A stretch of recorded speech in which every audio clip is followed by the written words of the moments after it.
তো hi guys, আজকে আমরা যাচ্ছি ওপার মানিকতলা। তো যাচ্ছি আমরা অনেকে।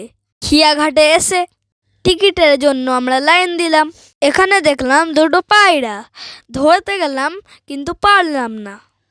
টিকিট নিয়ে ভিউটা দেখতে দেখতে চলে গেলাম লঞ্চে। ভিউটা দেখতে পাচ্ছ কত সুন্দর, কুয়াশা হয়ে আছে। তো চলে গেলাম আমরা লঞ্চে। লঞ্চ করে যখন যাচ্ছি তখন কত সুন্দর লাগছে। চলে এলাম মানিকতলায় একটা ভাইরাল চায়ের দোকানে। এখানে নারকেল দুধের চা পাওয়া যায়। আমরা অনেকজন এসেছিলাম চা খেতে।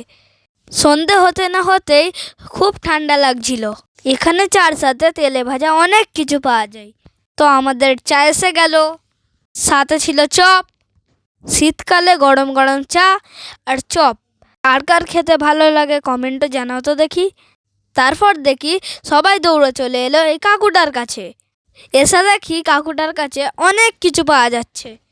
এখানে ছিল গুড়ের কটকটি, বাদাম পাট্টি, আমসত্তর, আরও অনেক কিছু। এটা হলো মানিকতলা মাজার। কত সুন্দর লাইটিং দেখতে পাচ্ছ।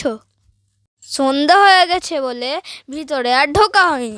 লঞ্চ আসার সময় হয়ে যাচ্ছে, এবারে আমরা ঘাটের দিকে যাই। এদের দুজনকে আমি খুব জ্বালিয়েছি, কারণ আমার বাচ্চা কাঁদাতে খুবই ভালো লাগে। সেটা অবশ্য অনেকেই জানে। আমি এবারে যাচ্ছি ঘাটের দিকে। আমার সেনাবাহিনীটা কোথায় গেল, সব পিছনে আছে, আমিই আগে আগে। আমি হচ্ছি এদের লিডার। আমি এখন সবার সাথে মজা করতে করতে বাড়ি যাই। তোমরা কিন্তু অনেকেই আমার ভিডিও দেখো, কিন্তু কেউ লাইক সাবস্ক্রাইব করো না। এই ভিডিওটা যদি তোমাদের ভালো লাগে তাহলে লাইক সাবস্ক্রাইব করে দিও। তো বাই।